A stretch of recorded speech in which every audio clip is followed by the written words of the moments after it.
So let's make that a header 1 tag too. Okay. So let's just call this. Let's call this what it is: a site highlights, or it could be something called trending now or trending today if we want to use something that a lot of sites use. Okay, site highlights. Okay, now again, for search engine purposes, the beginning of each article, the beginning of each div tag should technically be an H1 tag. Now the H1 tag doesn't have to be that particular size. So as an example, if we double click our H1 tag, we can see that we set that to 1.6 M spaces. Okay, so let's make an H1 tag when H1 is inside article. Let's make it 1.4 M spaces. For those of you who don't know this, an M space is equal to the height of the letter M, of a capital M. So my body copy was set to 10 pixels, 1.6 M. For those who slept through fourth math class, 1.6 M space is 16 pixels, so it's a relative space. So we're going to make this H1 tag, in this particular case, be 1.4 M spaces. So it'll be slightly smaller. It'll be slightly smaller than the original, which is this guy here. So it's still an H1 tag for search engine purposes, okay? So this should technically go in the section tag, which is after the news bar tag. Okay, now here's my objective. Here's the super cool part. I want to make these article tags. Now notice I didn't get the article tags IDs because what I want to accomplish here, I don't have to, because I want to talk to them all the same way. So here's what I want to do here. I want to create a rule for article when article is inside of section. Well, technically article is inside of section. So how do I create a rule for article when articles inside of section? I simply select the tag, make a rule. Select the tag, make a rule. In order to affect the tag, I select the tag. Again, see down here, guys, this is the path to those tags. This is the exact path to the tags, whatever you select. So understand something. If I select this, that's different path than selecting this, which is different path than selecting this. So in order to affect something, I need to select something. So I'm going to select article tag. Dreamweaver will do the work for me. So I don't need to be this specific. I just want to do this. Now, if this helps you, very important step here. If you have different sections on your website, which you could have, by the way, and you want to specifically talk to the section when it's inside of the site highlights div tag, well, you could do that. I have no problem with keeping it this way, but for our purposes now, I just want to keep this simple. Let me review that. We could do this. This will affect any article inside of any section tag that we have on our site.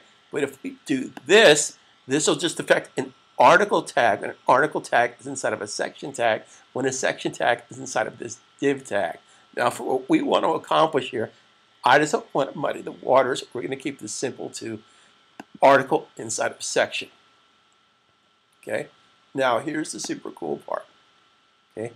What do we want to do here? What do we want to do here? First of all, we want to have 3 articles going across the page. 3 separate articles with 3 separate stories. Now, this could have contained 5 and 6 and 10 paragraphs. We're just going to keep this the lead story. At the bottom of this is going to go to a different web page. Okay, so let's understand how we could do this, right? First of all, what's the width going to be? Well, let's think about this very, very intuitively. If I want 3 of these, I could technically make them 33 1/3. Well, that gets really kind of wacky and strange with the browser and figuring out the math with 33 1/3. But how wide is our space here? Okay, our space minus the outside purple margins is 960 minus 20. So our entire space is 940 pixels. Okay, so I hit the apply option. Well, guess what? Nothing's going to happen because by default, this article tags are 940 pixels wide because its parent tag, the section tag, is 940 pixels wide. So we're going to take this number and simply divide by 3. Genius, brilliant, divide by 3. Where do you sign up for that? Okay, now that comes up with this wacky number here. Okay, now how do I get the articles to go next to each other? Well, how do I get anything to go next to each other? If I want something to go to the right, I float to the left. If I want something to go to the left, I float to the right. Now understand how we're doing this, by the way. This is a genius move because I'm not physically naming the article ID, article 1, article 2, article 3. I'm simply saying when there's an article inside of section, article inside of section, then this is what I want to do. Okay, so in this particular case, we want to put 10 pixels of space here. So I want to put in 10 pixels of margin space. Well, that's going to not fit 3 across. So what I need to do with this number here is I need to minus 20, which gives me this. Okay? Now, if you don't want to split hairs here and put this 3, 3, 3, you can get rid of that if you want, because that's not really going to make or break our design. So we could technically, let's just make this really simple here. We could just do that.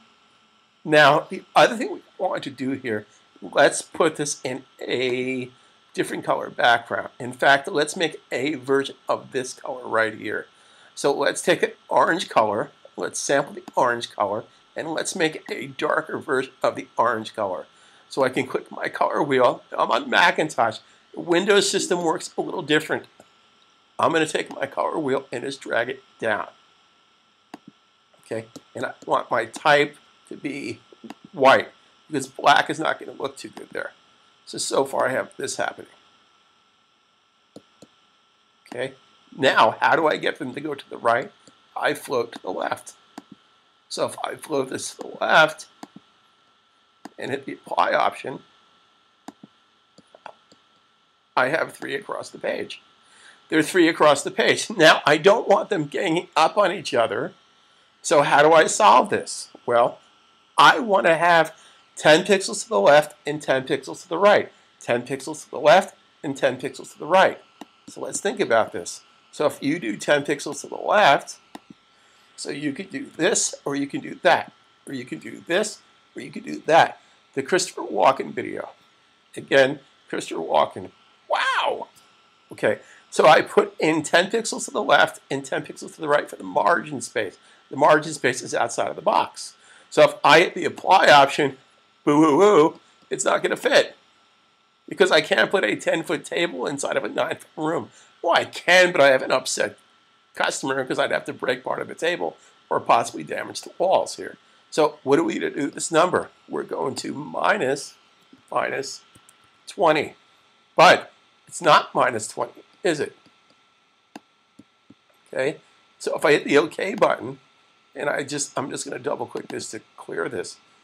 Okay, so what happened to my grid? Well, what happened to the grid is that the wrapper tag by default in my original starter page here, let's solve that problem. The wrapper tag by default had a certain height to it because that's how my starter page was set up. Now, before you're building content, you probably do want to give your wrapper some kind of height, otherwise it's going to collapse on top of itself. Now, since we have mucho grande, again, the extent of my Spanish. See, you guys didn't realize that you learned Spanish too by taking my classes. So you learned 2 Spanish words today, mucho grande.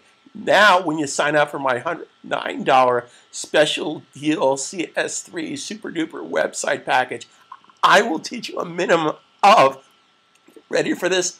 Get a pen, write it down. Hold me to it. I will teach you a minimum of 7 Spanish words.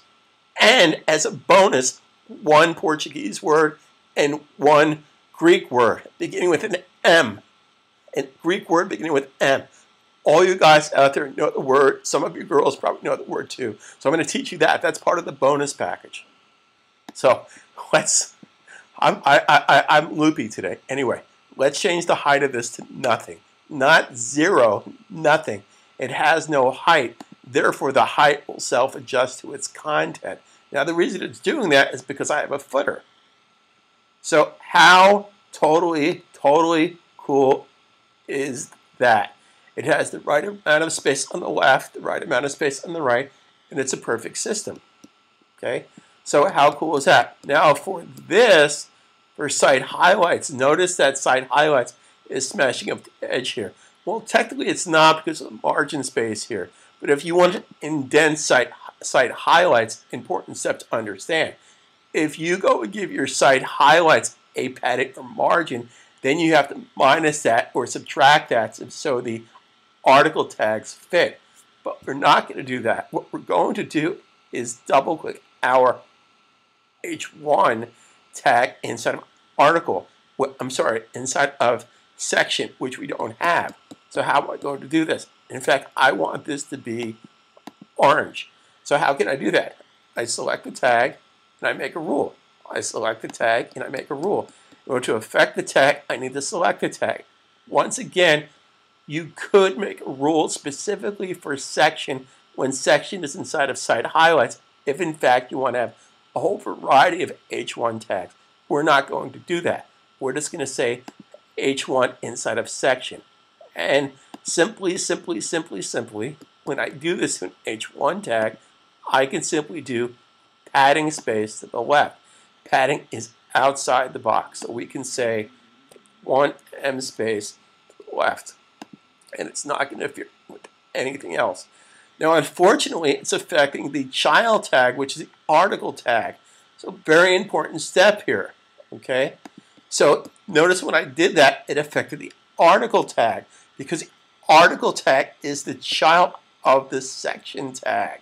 So how do we solve this problem? There's a bit of a problem here. I don't want to indent the article tag. It's okay that I indented the site highlights tag. In fact, I want to go back to that, make that the same orange color. So how can I possibly do that? We can select this color and hit the apply option. So now it's the same color. But unfortunately, because the child, now I can't see the section tag. So I have to physically double click the section article 1 tag and physically give it a color. Otherwise, it's going to inherit from the parent tag. And if you don't want to do that, you get to be whatever you want to be. But if you don't decide, your parents decide for you. So if I hit the apply option, it's now white again. But I don't want it to indent. So what's the value for nothing? It's a very important step. Anything you see blank defaults to the parent tag. It goes right up the chain all the way to the body tag. So I don't want this to indent from the left. So for a value, I put 0. 0 is a value, just like 1's a value and 2 is a value, etc., etc., etc. So I don't want this to indent. Now, let's take this one step further. Okay, what I do want to indent is I want to indent the paragraphs. So how can I indent a paragraph when a paragraph is inside of an article tag? Well, just like we've done before, select the tag, make a rule. Select the tag, make a rule. In order to affect the tag, we need to select the tag. So we can say P instead of article. Now, section is kind of redundant. We're just going to keep it that way, just so you get the gist of what's happening. P instead of article, article inside of section. So we can simply say that we want this to do a couple of things. First of all, we want to have a left and right margin of, say, let's make this 0.7 em spaces to the right and 0.7 em spaces to the left. You go left, you go right. Now, in addition to this, we want to put a little more breathing room in our articles. So we're going to go to the type category called type. Understand again, we're doing the P when P is inside of article. So we're going to make this a line height. Now for you guys that are desktop publishing background, Work Express, Illustrator, Photoshop, or InDesign, there's something called leading. Well, in the web world, there's no leading, there's line height. So we're going to make this 1.7 ems. So now if I hit the apply option, it gives me more space between my content. So how cool is that? Now, if you want to truly make this a little bit more aesthetically pleasing, we could go back to our P for paragraph, and we can go to the category of block, and we can indent the first line of the paragraph. So we're going to indent the first line of this paragraph to be, say, let's make this 0.6 em spaces. So that indents the first line of the paragraph. How cool is that? Super cool. Okay? So make a change, save a change. Now, we're not done with this, right? Because we have HTML tags and we have an HTML5 document and we're working in CSS3, technically officially, we could do some really cool things here. We could do things like rounded corners. So what do we want to give a rounded corner? Now, understand something. Again, I did not give these article tags IDs. I simply want to talk to the article tag. The article tag is inside of the section tag. Well, I would have a rule for that. That's right here. So this is something we could do in CS 5.5. If you do this in CS5, you have to go to the code in CS 5.5 and CS6, which coincidentally, I happen to have a whole entire video series coming out. If you haven't heard about this already, you should definitely go to thinklearnearn.com and sign up for my video series. Free updates for 18 months for a great value of $109 plus 5 Spanish words, 1 Portuguese, or did I say 2 Portuguese words? 2 Portuguese words and 1 Greek word beginning with M. Okay, so how do I do this? How do I give these rounded corners? Well, very simply, I get somebody else to do it because I forgot how to do it. Okay, so what I do here is I come up here, I select the rule that I want to affect. We're not selecting the tag, we're selecting rule. Now, pay close attention to this if you haven't seen me do this, done this before. I'm going to select the tag we're going to affect. I'm going to click add, mouth is falling asleep. I'm going to click add property. Now pay close attention to this. I'm not going to click here in this space. I'm going to click this pull down menu here. So I'm going to click menu. Then I'm going to type it with the menu selected, not the space to the left. With the menu selected, we're going to type in PORTER-radius. Did I screw that up? Yes, I did. Let's do that again. PORTER-radius. Border radius. Now in CS 5.5, you get this cool little icon right here. So if I click this cool little icon, this dialog box pops up. We're going to do a corner radius of 12 pixels all the way around. Now we could do to the top 0, to the right 20, to the left 50, etc., etc. We're going to keep this simple. Now, pay close attention here, just in case you haven't been paying attention. Okay? We can't see this until we go to live view or we publish it to a server. So we're not going to publish this to a server. We're just going to simply go to live view by clicking right here, and there's our rounded corners whenever it decides to change. Okay, 1, 2, 3, change. Okay, 1, 2, 3, change. Okay, so let's scroll down to this, and there's round corners. How cool is that? Now there's a bit of a problem here. I don't want the round corners smashing up against our humble little footer. So I put some margin space between the footer and the article tag. So I'm going to have these files to download. You can do that yourself because the video is almost running out of time here. So the last thing we're going to do here with this particular page for site highlights, which happens to be an H1 tag inside of site highlights. So we're going to select the H1 tag inside of section. Inside of section, we're going to select the tag. We're going to go out of live view for a second. And I'm going to show you the simple way to make that a drop shadow without going into Photoshop.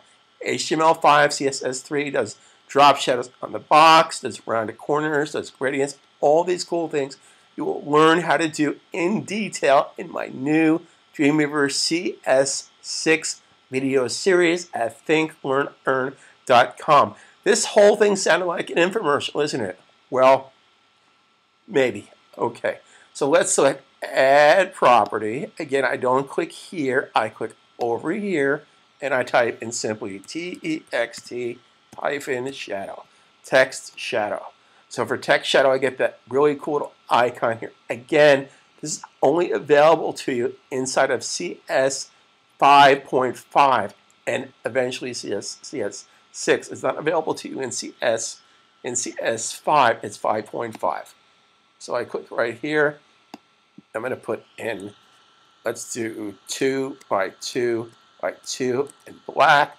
I can either click here and pick black, or I can hit #000. Okay, so this is a long video. I think this video has got over 30 minutes, guys. So if I go to live view, I can see both my rounded corners and my drop shadow on my text highlights, which is right here. And somehow that not work here. Whoops, I'm not paying attention to. Did I accidentally do it to the wrong tag? I think I might have. Yes, I did it to article inside of section, which I didn't mean to do.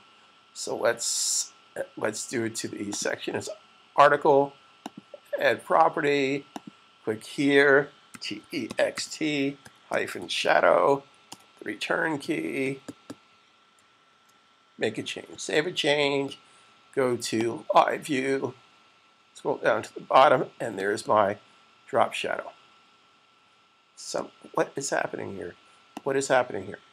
Oh, because I gave the drop shadow to the article tag. I'm not paying attention. Anyway, video's gone a little long here, so that's how you do it. So definitely subscribe to my service. Follow me at Facebook, facebook.com/think-learn-earn.